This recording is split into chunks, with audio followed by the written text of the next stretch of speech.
Buenos días, familia, ¿cómo están? Qué bueno, están más descansados con el cambio de horario por última vez, ¿verdad? Vamos a aprovechar este tiempo y qué hermoso tiempo hemos tenido juntos en la presencia del Señor. Yo creo que Jesús busca siempre adoradores, el Padre busca adoradores que le adoren en espíritu y verdad. Y yo quisiera que esta mañana pudieras acompañarme abriendo la escritura en el libro de Juan,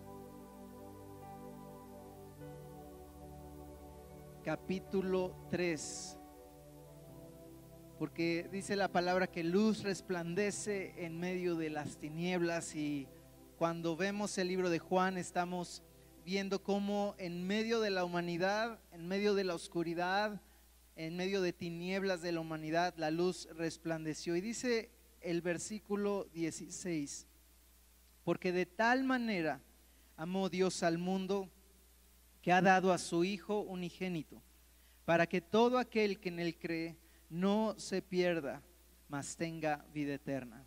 Y vamos a pasar al versículo 36. El que cree en el Hijo tiene vida eterna, pero el que rehúsa creer en el Hijo no verá la vida, sino que la ira de Dios está sobre él.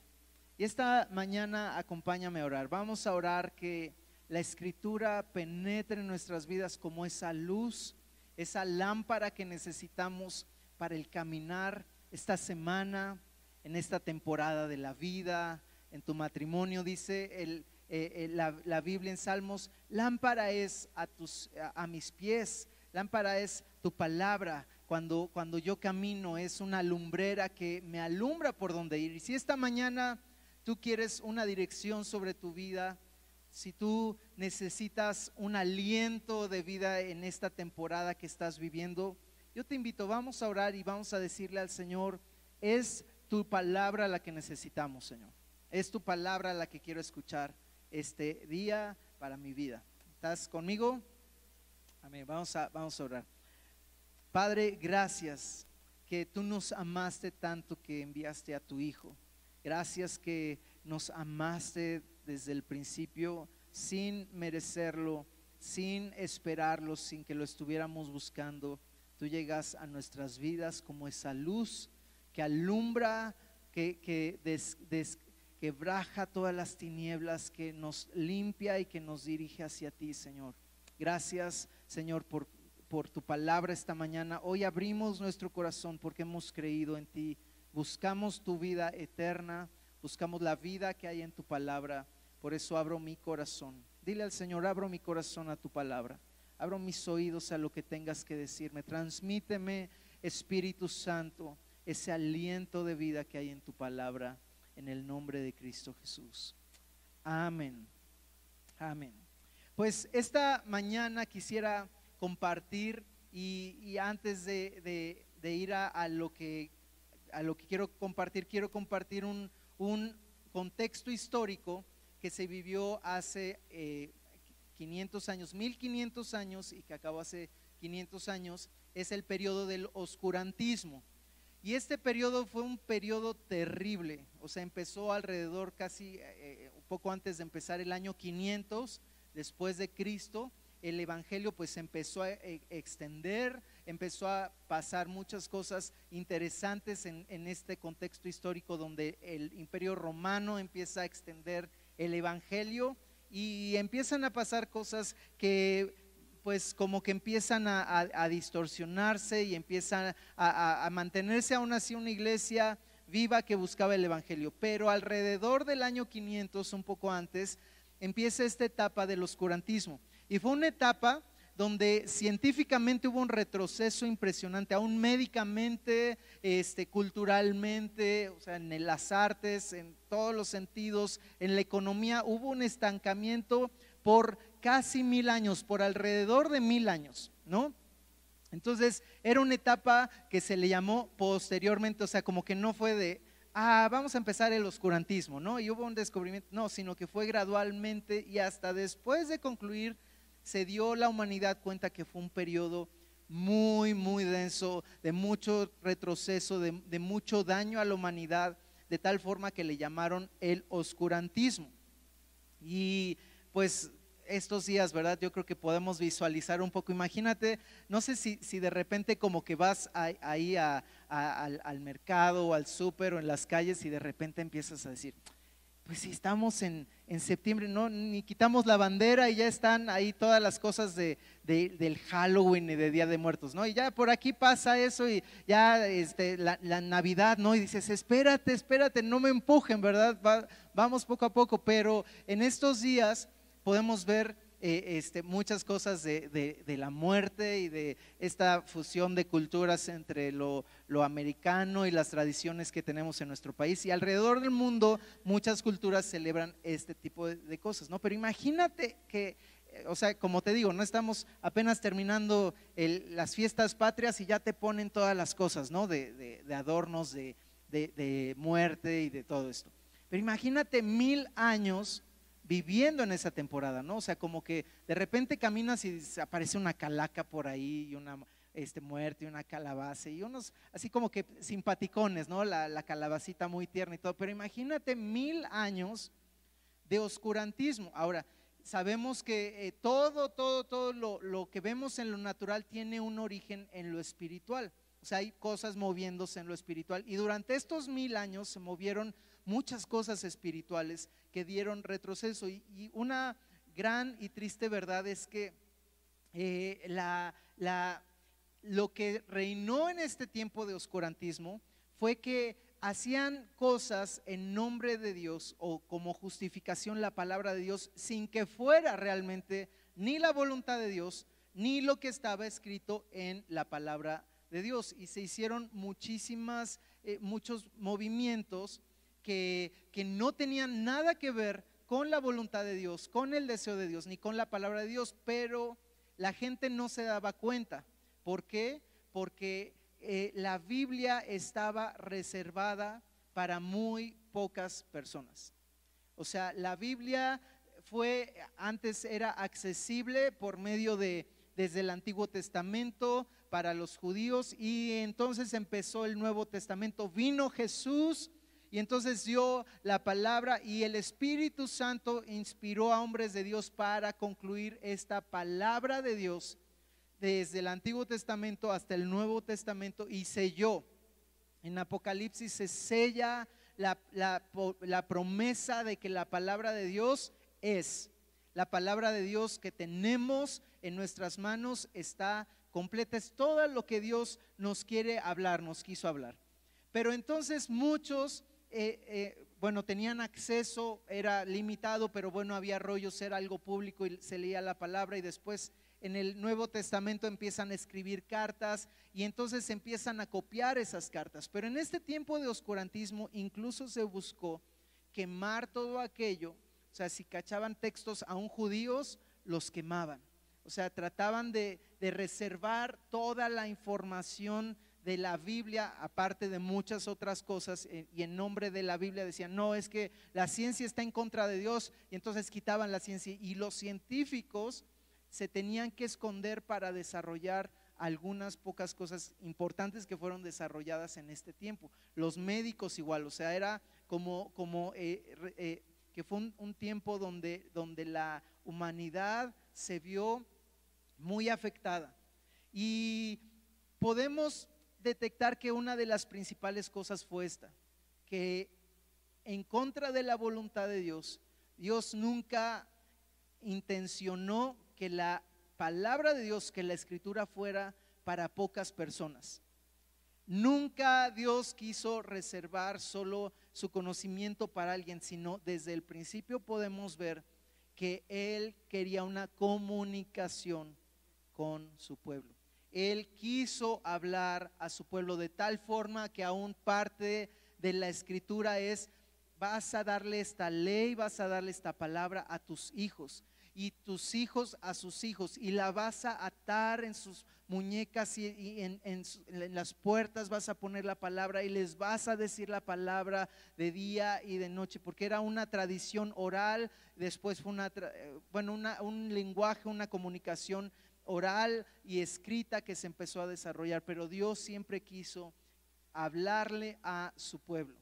Y alrededor de los 1500, igual poco antes de los 1500, fueron más o menos 1000 años, se terminó este tiempo de oscurantismo y entonces la humanidad empezó a abrirse hacia volver a buscar cultura y conocimiento, ciencia, medicina, artes.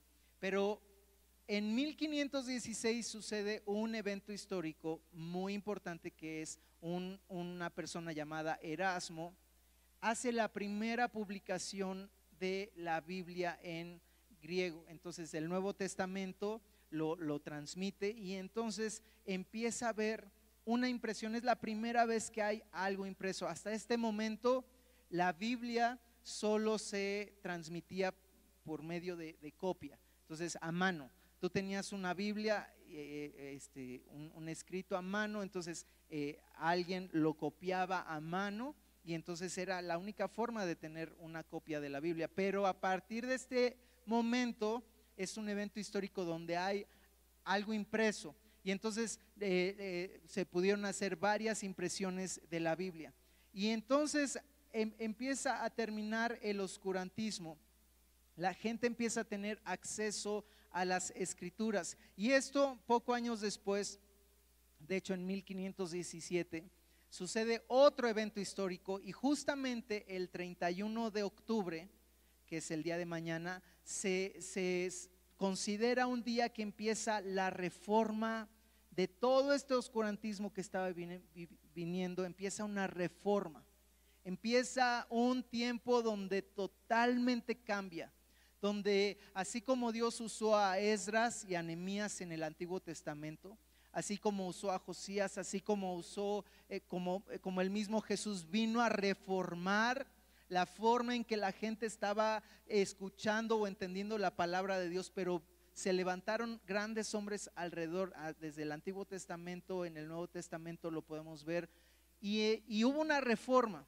Pero en este tiempo, en 1517, el 31 de octubre, Lutero se levanta a hacer una reforma y empieza a decir, la Biblia dice eso, o sea, tenemos acceso a la Biblia, y empieza a hablar de 95 puntos. Y de esta forma mañana celebramos 505 años de que inicia esta reforma.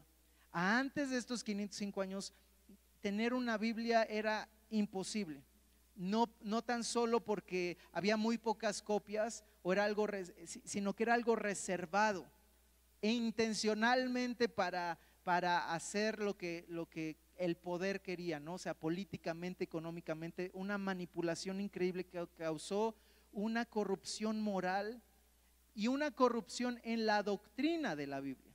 Actualmente vivimos una corrupción moral en nuestra sociedad, pero la iglesia se tiene que levantar firme y no permitir que haya una corrupción de la doctrina dentro de la iglesia. Entonces hay padres en esta reforma, no solo Lutero, gente como Calvino, como Kant, Comenio, Pestalozzi, son padres de esta reforma que empiezan a tomar de la Biblia y empiezan a proclamar lo que la Escritura dice y empiezan a aplicarlo en áreas como la educación y empiezan a aplicarlo en la iglesia y empiezan a aplicarlo en diversas áreas de la sociedad y abren una era con fundamentos restaurados de la fe. Y la razón por la que quiero hablar de estos fundamentos es que queremos abrazar una sana doctrina.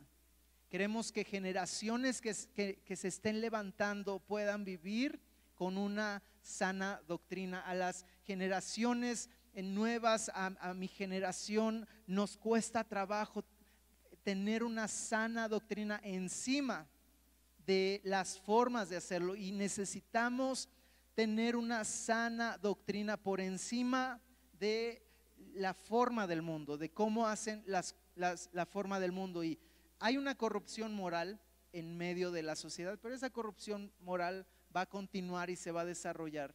Pero la iglesia nos tenemos que levantar con un fundamento sano, con una doctrina firme y conocer que hay un Dios radical.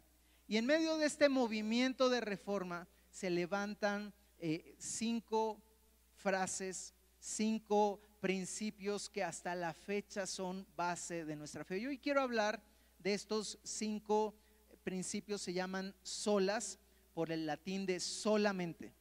Porque así como el corazón de Dios es siempre solamente, no podemos permitir que haya 2 altares de adoración, aunque uno sea muy grande, muy alto y uno chiquito, ¿verdad? O sea, no podemos permitir casa grande y casa chica. No podemos permitir que se proclame un evangelio de sincretismo. Sincretismo es que yo acepto algo como lo principal, pero puedo tomar un poquito de aquí, un poquito de allá, todo está bien, se levanta una nueva corriente y pues mira, con tal de no tener conflictos ni rollos con la gente, pues vamos aceptando poco a poco cosas. Y el sincretismo es algo que no concuerda con lo radical de Dios. Dios es integridad. Dios es solo una cosa quiero y esta buscaré. Solo una cosa es necesaria y María ha escogido la mejor parte. Solo una cosa. Y estas se llaman solas, por el latín de solamente, de únicamente. Y son 5, son sola gratia, sola fide, solus Christus, sola scriptura y soli Deo gloria. Y quiero enfocarme en 2 de ellas, pero quiero dar un poquito de cada una. Y son fundamentos para podernos enfocar en cada cosa que estemos viviendo. Si realmente estoy viviendo solo para los propósitos de Dios, solo en la palabra de Dios, solo por su gracia, solo por la fe.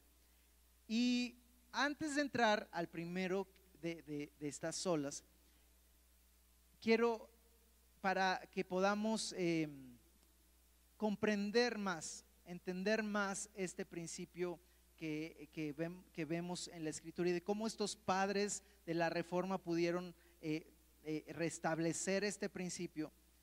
Y tiene que ver con el versículo que leímos en Juan 3.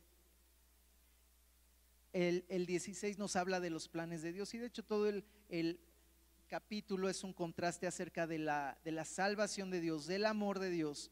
Pero el versículo 36 nos habla de la ira de Dios. O sea, Dios es santo y Él no va a permitir el pecado en su presencia, porque es como negarse a sí mismo, es como la muerte. Él dice: yo te quiero dar vida eterna, y Él no va a aceptar que muerte entre a su reino, que muerte entre, que contaminación entre a su reino. Y es por eso que a mí me encanta esta ilustración que compartimos como creyentes algunos de nosotros estos días, y es: algunos la adoran, otros la celebran, otros la veneran, pero solo Jesús venció a la muerte. Solo Jesús venció a la muerte. Solo Él tomó victoria sobre la muerte. Y por eso nosotros nos vamos del lado del equipo ganador, porque Jesús venció a la muerte. Jesús quitó la muerte a la cual estábamos destinados, y esta muerte llena a Dios de ira. O sea, sí, Dios es un Dios que se llena de ira. La ira no es pecado. De hecho, Dios nos dice: llénate de ira, pero no peques. O sea, de repente nos podemos mega enojar y no estamos pecando, pero Dios te dice: no peques. Y Él se llena de ira cuando su enemigo Satanás, el diablo, empieza a extender la rebeldía, el orgullo que hay en su contra, porque el enemigo de Dios quiere acabar con sus propósitos, y él anda como un león rugiente buscando a quien destruir, a quien robarle, a quien matar. Y entonces, cuando nosotros llegamos al mundo, ¿verdad?, en pañales y todos estamos bien tiernos, bien chulos y cachetones, unos más que otros, pero estamos ahí, como ves, y de repente cuando crecemos llegamos a una conciencia y es decidir acerca del pecado. Y cuando nosotros decidimos pecar y cuando nosotros le queremos dar la espalda a Dios y le damos la espalda a Dios y cuando hay maldad en nuestro corazón y una vida de pecado, estamos haciendo que la ira de Dios venga sobre nuestras vidas. Dios amó al mundo de tal forma que Él dio a su único hijo. Se dio a sí mismo para salvarnos de esta ira. ¿Por qué? Porque si nosotros decidimos vivir en pecado, estamos aferrándonos a esta ira. Dice este versículo 36 que leímos: el que cree en el Hijo tiene la vida eterna, pero el que rehúsa creer en el Hijo no verá la vida. No verá la vida todo aquel que no crea en el Hijo de Dios, sino que la ira de Dios está sobre él. Entonces Dios en su infinita misericordia envía a su Hijo para salvarnos de la ira. Pero si nosotros estamos en pecado, abrazando el pecado, dándole la espalda de Dios, el juicio de Dios está destinado para nosotros. O sea, está que cuando abrazamos el pecado estamos abrazando la ira. Y Romanos 3:9, porque podemos pensar, pues yo no celebro ni venero ni adoro ni la muerte, o no soy el peor pecador del mundo. Y puede venir a nuestras mentes este tipo de pregunta. Dice Romanos 3:9: ¿qué pues? ¿Somos mejores que ellos?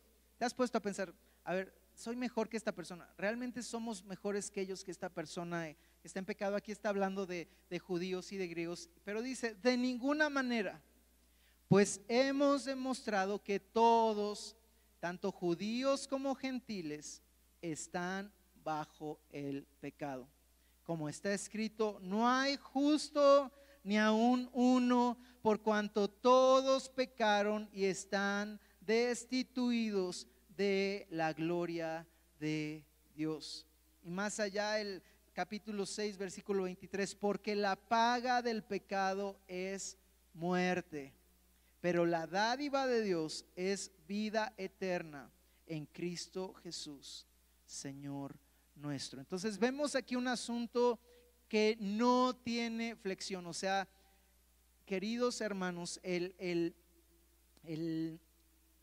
lugar de nuestro destino o es el cielo en la gloria de Dios, o es el infierno. O sea, no hay un purgatorio. En esta etapa de oscurantismo se promovió este concepto de purgatorio, donde pues todavía hay como una oportunidad, ¿no?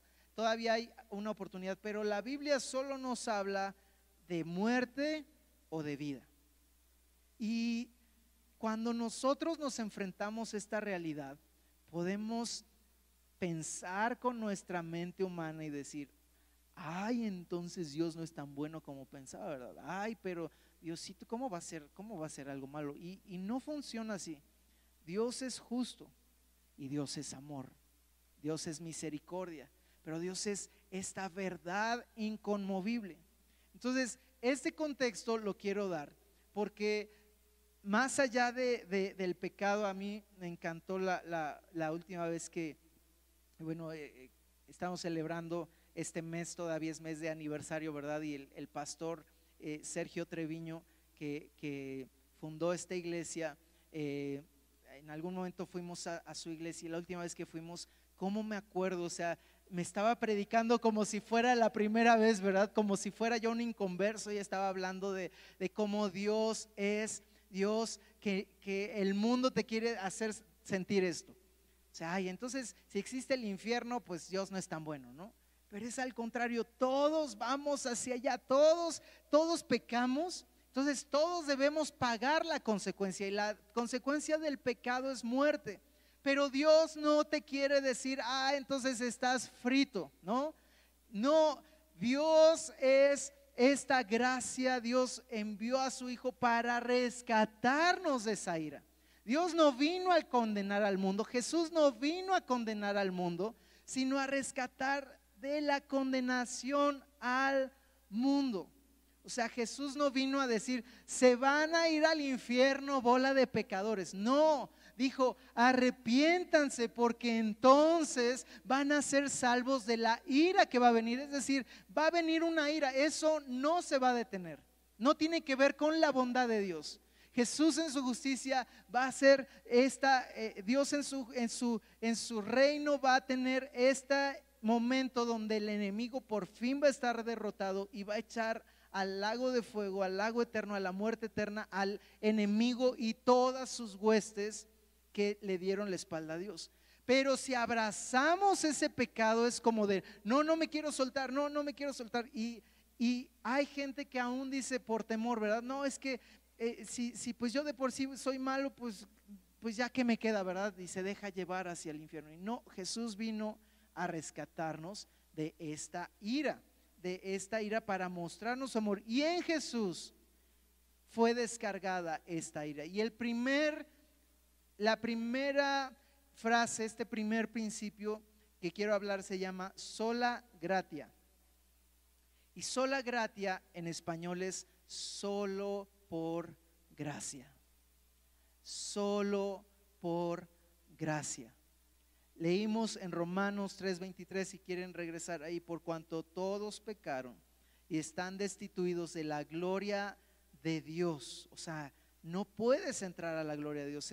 Somos Adán y Eva que fuimos echados del jardín del Edén, de la presencia de Dios, de su gloria. Versículo 24, y son justificados gratuitamente por su gracia, mediante la redención que es en Cristo Jesús. Versículo 25, a quien Dios puso como propiciación por medio de la fe en su sangre, para manifestar su justicia a causa de haber pasado por alto en su paciencia los pecados pasados. Y esta doctrina de la gracia se perdió durante el oscurantismo. Esta doctrina de la gracia se cambió totalmente, de tal forma que la gente pensaba que para adquirir la salvación tenía que ganársela, tenía que merecérsela, tenía que hacer cosas para poder lograr la salvación. Ahora yo te pregunto, ¿será que realmente en la iglesia, será que realmente como creyentes estamos totalmente movidos por la gracia de Dios? ¿O a veces también nos queremos ganar la salvación? A veces también queremos cooperar con Dios. Yo veo que a veces hay mucha superstición en la iglesia, ¿no? O sea, como que quieres cooperar con Dios con que te lleguen las bendiciones a través de diversas cosas, ¿no? Entonces hay cosas supersticiosas, o confías en la suerte, ¿no? Y en lugar de la suerte dices que sea la voluntad de Dios, ¿no? O en lugar de la superstición, ¿no? Hay Diosito guárdame, entonces ponemos ahí, no sé, un pescadito en nuestra Biblia, o andamos cargando ahí cosas, o hacemos cosas supersticiosas.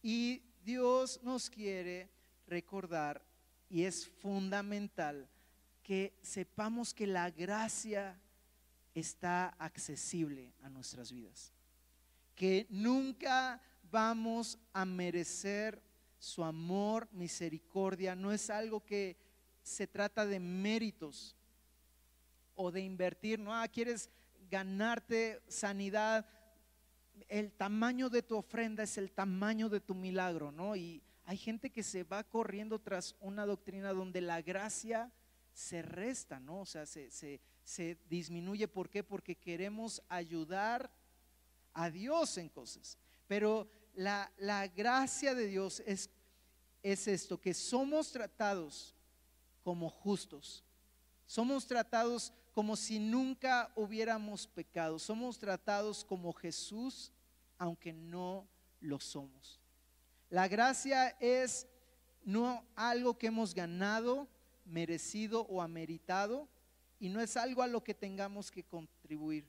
y podemos ver historias de la gracia de Dios constantemente. Es ese Mefiboset que por gracia estaba lisiado, pero fue sentado a la mesa del rey todos los días de su vida. Es esa gracia que podemos ver en cada pecador que sin merecer recibió la misericordia de Dios. Y cada historia de amor y misericordia que nos sienta a la mesa, tratándonos justos, tratándonos con privilegios como si lo mereciéramos. Y esa es la gracia de Dios, es esa extensión de cómo Dios nos muestra su misericordia. Entonces no es hacer pactos con ideas nuestras, ¿no? O sea, hay gente que, y mucho de este tiempo, muchos de estos días, por ahí hasta hay páginas, ¿no? O sea, donde, o sea, que no hablan de Cristo, de las Escrituras ni nada, pero ahora que está mucho el cuidado de los animales y todo esto, hasta dicen, cuiden a sus gatos estos tiempos, y lo hacen en serio porque es el tiempo con mayor sacrificios de cosas, ¿no? Con mayor sacrificios de animales, de personas, porque el reino de las tinieblas busca extenderse, ¿no? Busca extenderse, pero hay gente que voluntariamente hace pactos con la muerte.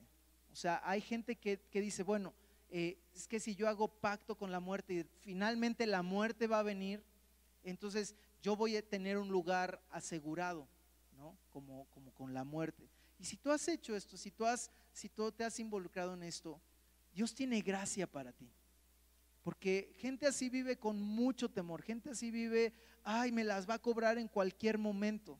Y esto les roba la paz. Y entonces es como todo este asunto de la religiosidad, de idolatría, es ofrezco, porque si no puede que me vaya mal, ¿no?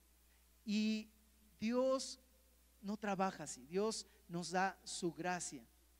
O aún hay quien dice, ay, es que yo por eso hago mi TCD, pero lo hace con miedo, ¿no? Porque si no hago mi TCD, entonces como que siento que Dios no me va a bendecir, ¿no? Si no sirvo en un ministerio y está así con miedo y no trabaja así.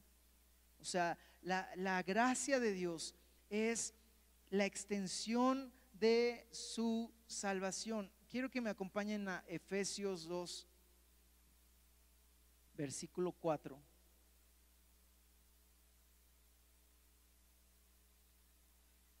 Y realmente vemos gracia tras gracia tras gracia en la escritura.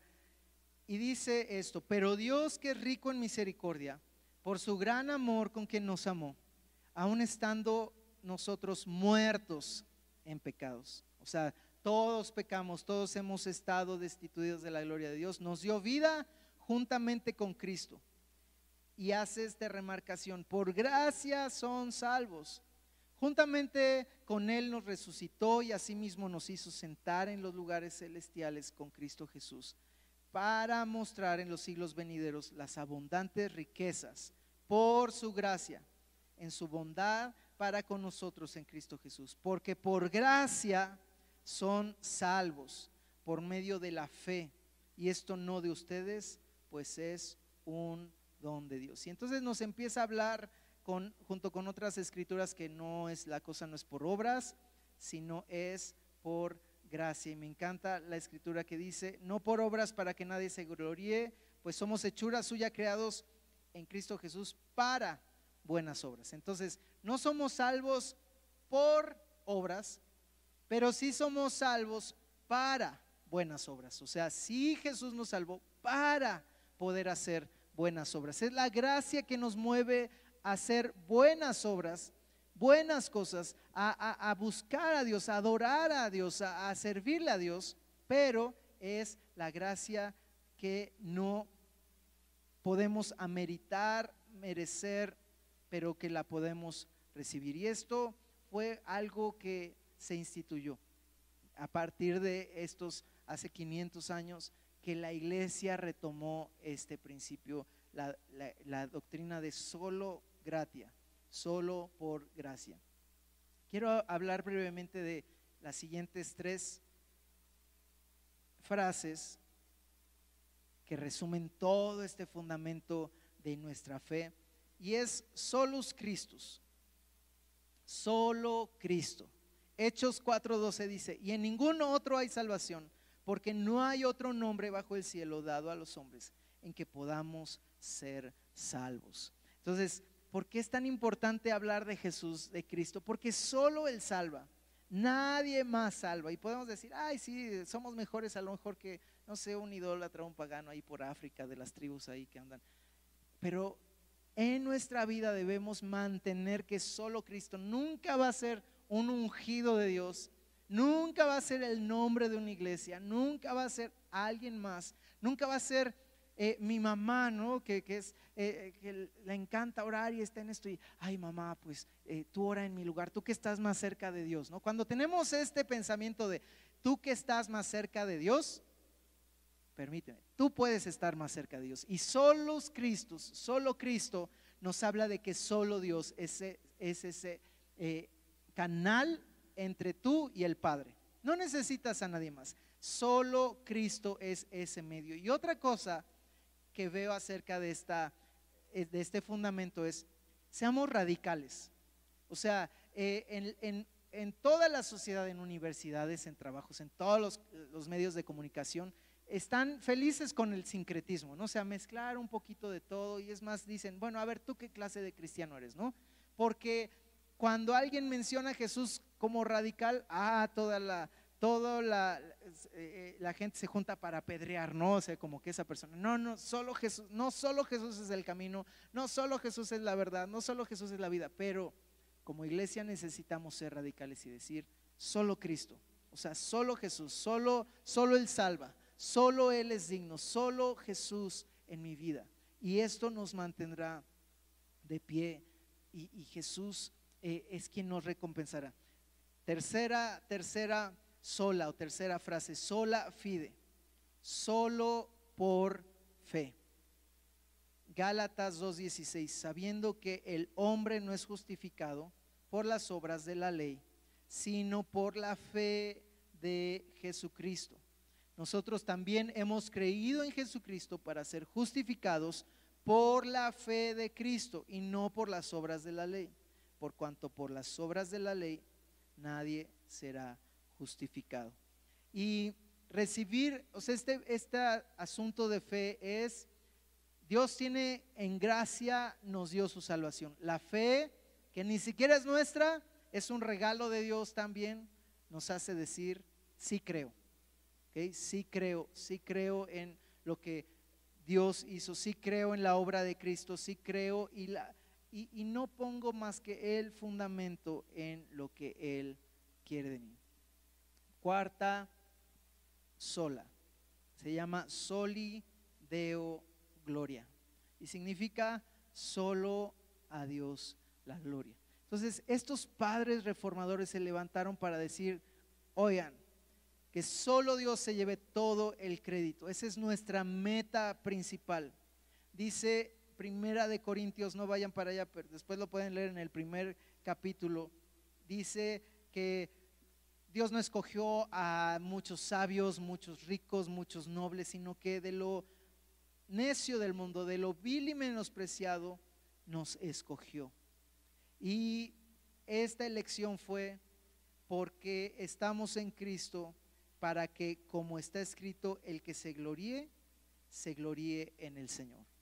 Y esto es simplemente que tú puedas decir que todo realmente en tu vida dependa de Dios, que tú puedas darle gloria en todo lo que haces, que si recibes algo y te estás como que diciendo, ay, es que yo lo logré, le estás quitando la gloria a Dios. La escritura dice, no a nosotros, Dios, no a nosotros, sino a tu nombre se ha dado la gloria. ¿Y sabes qué significa esto? Que tú estás viviendo una vida adorando a Dios, que realmente tú puedas considerar a Dios en todo lo que haces, que si te toca conducir un autobús, que lo hagas para la gloria de Dios, que si te toca cocinar hoy, mañana, en la semana, que lo hagas para la gloria de Dios, que si eres empleado o tienes un negocio, que todas las cosas las hagas para la gloria de Dios. Y que no sea un asunto solamente de iglesia o de domingo o de reunión o cada que hay una boda o bautizo.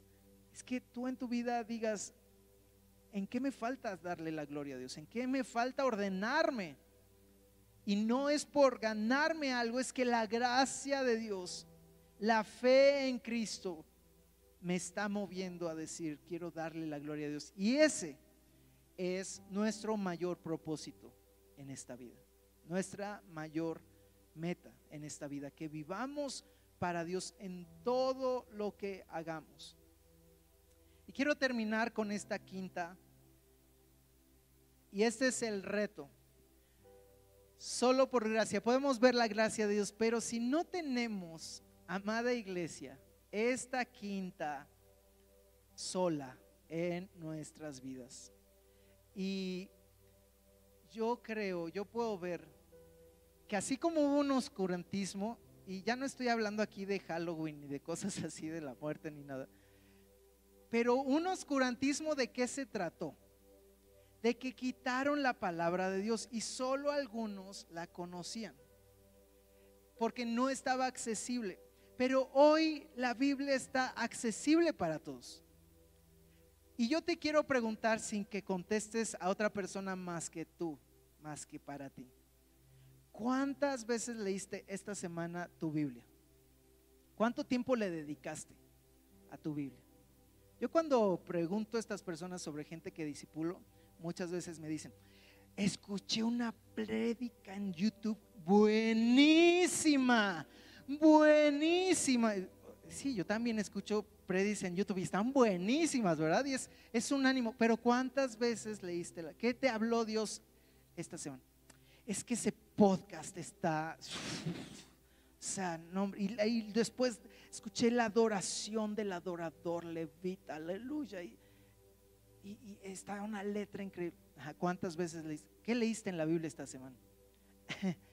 Es que, y la verdad es que si nosotros quitamos la escritura de nuestra vida, estamos buscando un oscurantismo en nuestras vidas, algo personal. Yo sé que hoy estamos leyendo varios versículos y la palabra es poder.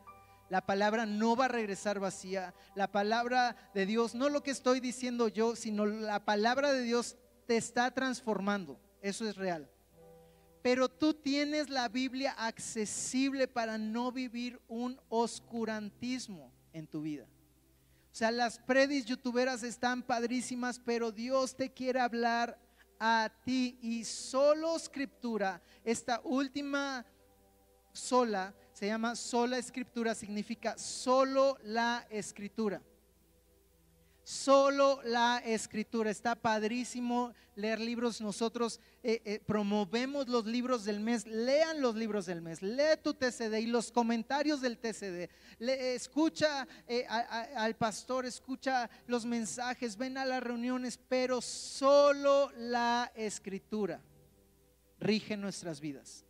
Todo eso, todas esas pláticas, todos los cantos, todos los mensajes, todo lo que podemos compartir tiene que venir de la escritura, tiene que fluir de la escritura. Y está muy bien, es parte de la vida de iglesia. Pero mi reto es: ¿cuántas veces has leído la Biblia completa? El TCD está buenísimo, es una herramienta buenísima, pero si solo leemos los versículos que vienen en el TCD, es como nuestra carne asada, ¿verdad? Porque los desglosamos, los podemos meditar, los podemos memorizar, los podemos orar. Está buenísima la carne asada, pero ¿qué sería de una carne asada sin la tortilla? ¿Quién se come un taco sin tortilla? A ver, díganme, porque hay quien se come quesadilla sin queso y cosas así. ¿Quién se come taco sin tortilla? No, ¿verdad? Necesitamos. ¿Y qué es de un taco sin su salsa? O sea, sí, está la carne, no, es que yo en el TCD me meto y todo está padrísimo. Échale sal, están las salsas disponibles, está el Habacuc, y yo siento esto, que hoy podamos orar por un despertar en la palabra, porque a veces leer la palabra dices: es que me da sueño. Mira, toma la palabra y si te da sueño, duérmetele leyendo la palabra. Yo nunca he visto a una mamá que le esté, ya saben, cuando los bebés están siendo amamantados y se quedan dormidos recibiendo el alimento. Yo nunca he visto una mamá enojada que diga: hey, niño, ponme atención, a ver, veme a los ojos y escucha. No, pues no, ¿verdad? Pues lee la palabra, pero lee la palabra. Es que me duele la cabeza, es que me distraigo. No te preocupes, Dios va a regresar por ti. En cuanto te des cuenta que estás por allá, ay Dios, Él va a venir por ti. Pero lee la palabra de Dios. Y yo quiero lanzarte este reto. Estamos a buen tiempo, empiézate a ejercitar. Y el 1 de enero, escoge un plan de la Biblia y lee la Biblia. Es que no entiendo todo, no importa. El Espíritu Santo está sembrando y te va a recordar cuando lo necesites. Es que Habacuc ni sé dónde está, y es que los números y la genealogía, no importa, hay vida en la palabra de Dios. Es que eso es para los que están ahí estudiando y estudios. Hey, ¿quieres vivir en un oscurantismo o quieres vivir en la vida de la palabra de Dios? Dice la escritura, 2 de Timoteo, toda la escritura es inspirada por Dios y es útil para la enseñanza, para la reprensión, para la corrección, para la instrucción en justicia, a fin de que el hombre de Dios sea perfecto, enteramente capacitado para toda buena obra. No caigamos en un oscurantismo personal. Solo es la gracia de Dios, solo por la gracia de Dios, solo Cristo salva. Solo es por fe, no por obras, no es por otra cosa, es por fe. Solo es para que demos gloria a Dios con nuestras vidas, pero solo la Escritura nos va a dar esa vida, solo la Escritura va a causar. Y yo quiero que nos pongamos de pie y oremos esto. Quisiera orar. Si hay alguien que nos visita por primera vez, le invitamos a que pasen la parte de atrás. Les queremos guiar en recibir esta gracia, les queremos guiar en recibir esta salvación. Pero yo siento esto, que oremos hoy y que si a tu mente viene: ay no, ¿cómo voy a leer la Biblia completa? No la entiendo, etcétera, etcétera, etcétera. Que se quite eso de tu vida, que se quite todo oscurantismo, que se quite toda tiniebla, porque necesitamos la palabra de Dios avivándonos en nuestras vidas. Es la palabra que nos va a dar la respuesta, es la palabra que nos va a hacer arder por el Señor. ¿Estás conmigo? Vamos a cerrar nuestros ojos. Pon tu mano un momento en tu corazón, después en tu mente, después en tus oídos, pero ora de esta forma. Y yo quiero que por lo menos tú te escuches. Si quieres hacer esta oración en serio, te pido que por lo menos tú te escuches audiblemente, y por 1 minuto vamos a decirle: Dios, hazme libre para escuchar tu palabra. Quita todas las tinieblas que me quieren impedir, quita el oscurantismo de mi vida. Vamos a hacerlo de esta forma. Padre, gracias. Es tu aliento que nos guía, es tu palabra que nos va a salvar, es tu palabra que nos va a avivar. Queremos ver tu mover en esta tierra, en mi familia, en mis hijos, en mi matrimonio, en mis padres, en todo lo que soy, en todo lo que tengo, cada paso que dé. Pero Señor, hoy te pido ayuda.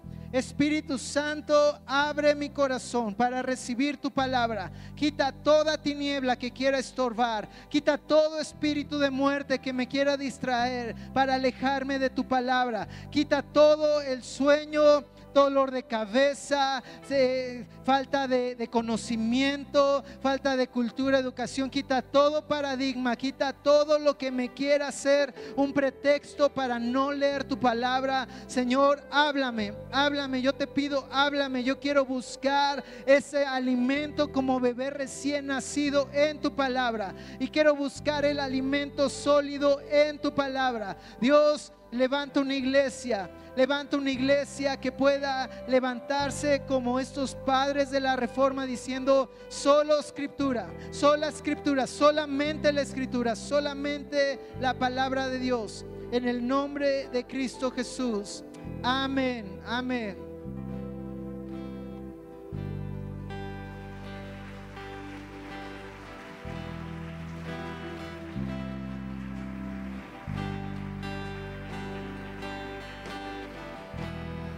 Nuestros corazones insaciables son, hasta que conocen a su Salvador.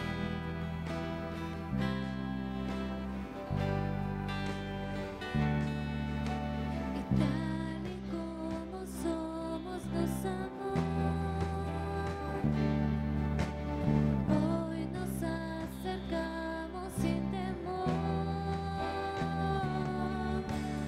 Es el agua que al beber nunca más tendremos sed. Jesucristo basta, Jesucristo basta.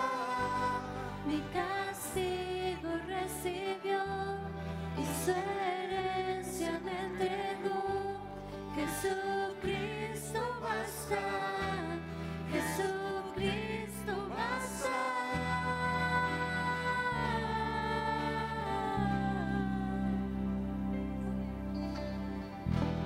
Fuimos alcanzados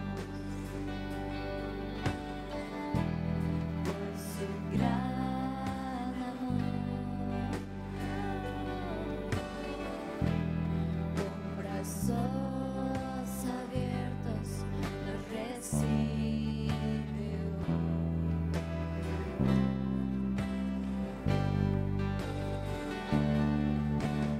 Tal y como somos nos amó.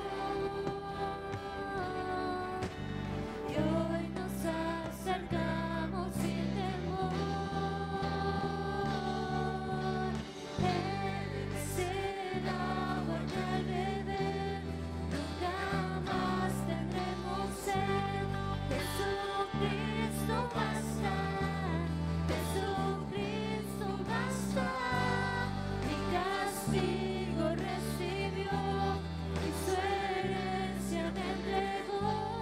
Jesucristo basta, Jesucristo basta. Jesucristo basta.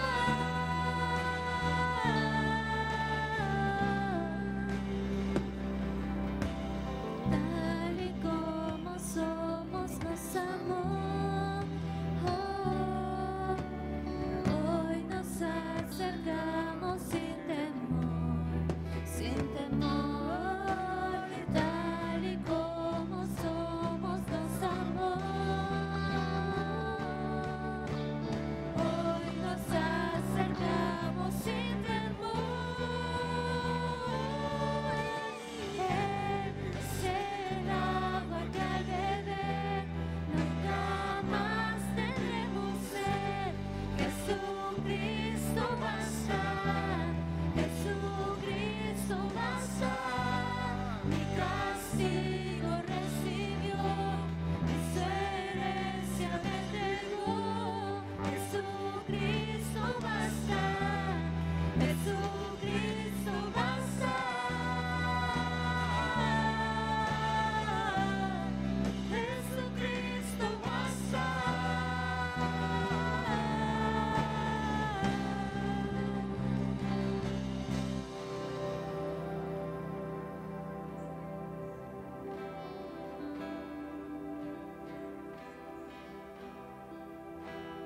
Ahora hay un futuro y esperanza fiel.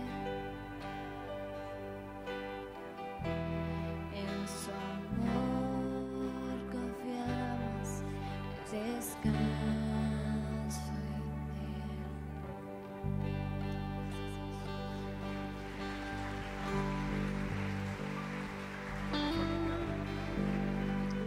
Bueno, familia, pues estamos despedidos. Salimos muy bendecidos el día de hoy. Recordamos que solo Jesucristo basta. Y pues nos estamos viendo esta semana. Tengan un bonito fin de semana y en un ratito nos vemos en el curso. Esperamos indicaciones del staff para poder salir. Gracias.